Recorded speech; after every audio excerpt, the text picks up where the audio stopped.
Welcome back to the Alice Stewart Show on 96.5 The Voice.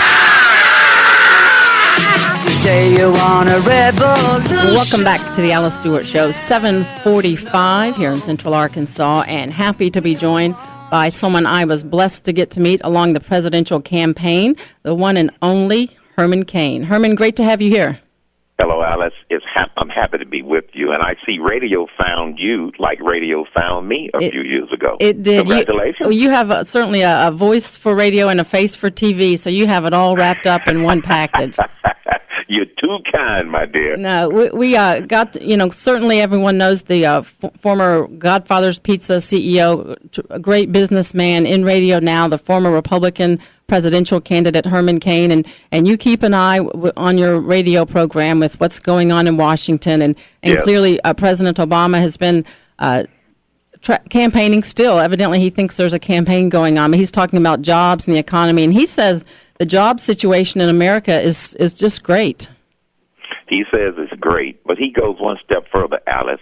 He says that it would be even better if they hired more government workers at all levels. I mean, this is another indication, a clear example of how this president and his administration believes that a large percentage of the American public are so gullible that they can tell them anything and they will swallow it. The sad news is a large percentage of the American public are that gullible. They believe the rhetoric when he says these are phony scandals. They're not phony. They believe the rhetoric when he says that the economy is growing. I don't consider the latest GDP numbers for the second quarter of about 1.7%, even after they changed the methodology to say that the economy is growing. Ask those people that are unemployed. And so what we are fighting, Alice, you and I and everyone else out here that's trying to educate the public, we are fighting an administration that is arrogant, intentionally deceptive, and they know that a certain percentage of the people are going to fall for the deception, and this is why we have to re-educate a lot of people. Well, and that's the thing. He'll go out and have these campaign-style tours and talk to the people, not with them. He talks at them. And then he'll come back to D.C., and as you know, yesterday he had these closed-door meetings with Democrats and giving them the talking points for going out there and continuing to carry his water. But the dialogue with the American people, if he was engaging with people, business owners like yourself, he would understand that Obamacare is bad for business. The job situation is not good. But he continues his monologue that things are going well. But if he talked to the business owners, they're suffering with the economy and specifically Obamacare. The evidence that Obamacare is not ready for prime time, the evidence that Obamacare is going to make a major blow against the economy and the business community and workers, the evidence is overwhelming. But this administration and this president, they do not care. That's what's so sad about this. They do not care. They are pushing full speed ahead no matter what, even while the American people are screaming to the top of their voices. Even some Democrats are starting to say, let's put the brakes on this.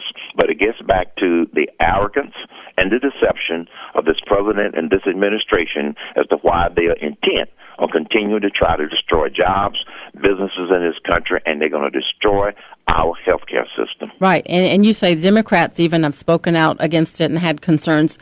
When his own campaign people, i.e. the unions, now they're saying this Obamacare will destroy the very health care and well-being of their workers.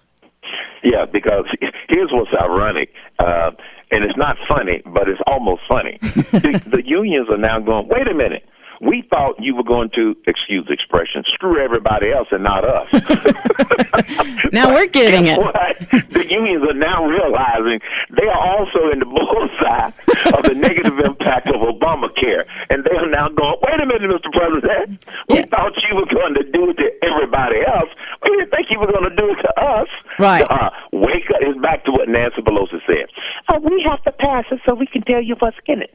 Yeah, right. Now even the unions are finding out what's in it. Now we know it's in it, and we don't want it. Well, and speaking they don't want right, it. and speaking of the unions, they spoke loud and clear and got a lot of influence in D.C. when D.C. legislators voted to up the minimum wage tremendously. And we're here in Arkansas, the home of Walmart.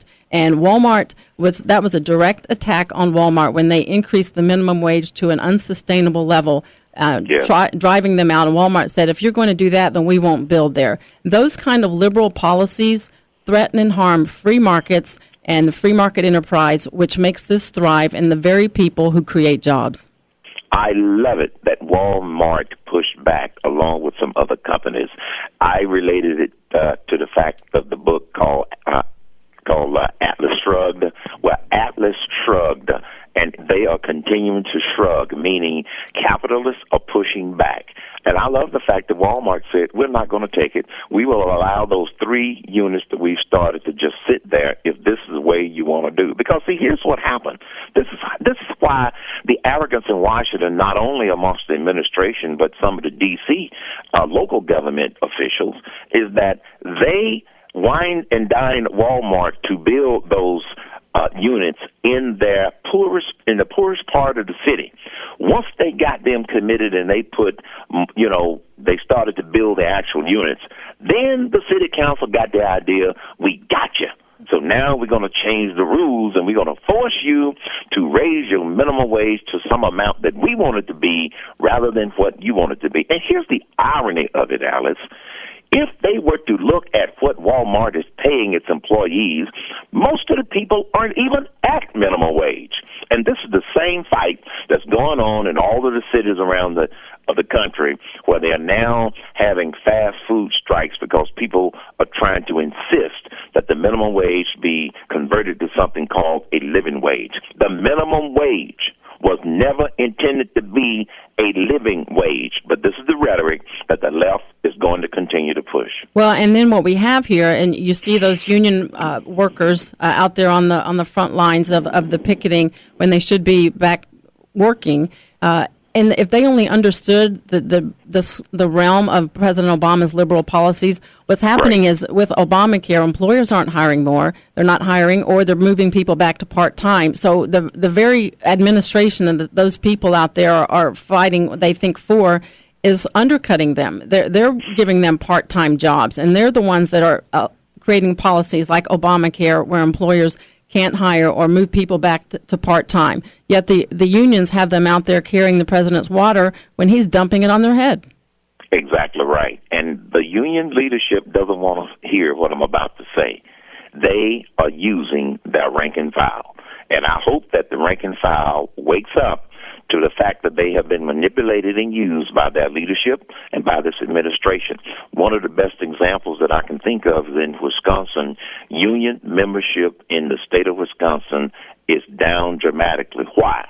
Because the rank and file finally woke up and said, wait a minute, we don't approve of all of the money that they're throwing behind these candidates and trying to support President Obama and all these other things. So when the rank and file wakes up, and the laws allow them to make a clear choice as to whether they want to be union or not, guess what? People aren't as gullible as this administration and many of the Democrats continue to assume that people are. Absolutely. One other issue I want to hit on that you're very good on, I think our domestic energy supply is critical for economic reasons, but also for national security reasons.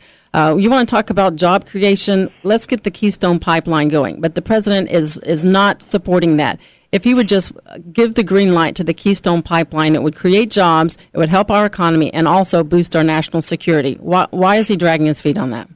He's dragging his feet on it because he's trying to pander to the environmentalists who incorrectly are saying that the Keystone Pipeline is going to hurt the environment. No, it will not. There have been conclusive studies to say that it will not. A pipeline is safer than a train hauling fuel from the Canadian border all the way down to Louisiana. So he's pandering to the environmentalists. Here's the other thing that the president did the other day. He is using erroneous numbers to try to discourage people into believing that the Keystone Pipeline is a good start.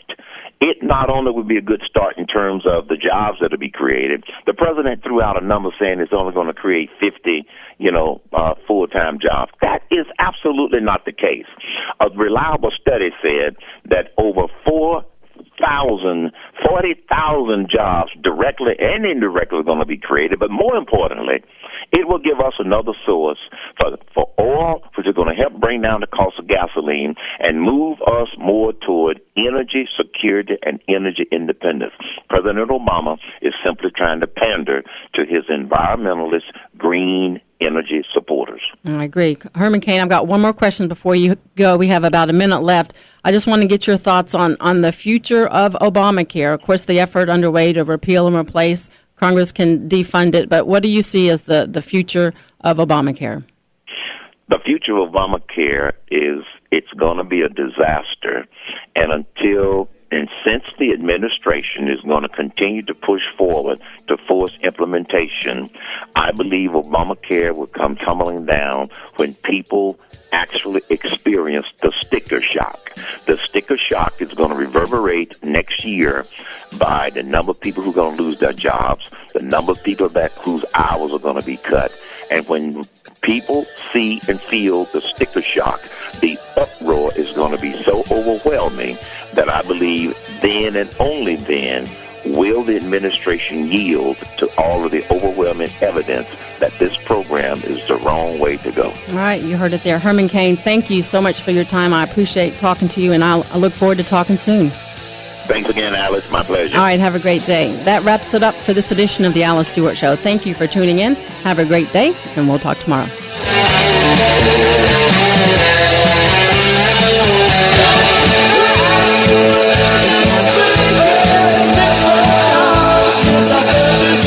The Alice Stewart Show on 96.5 The Voice.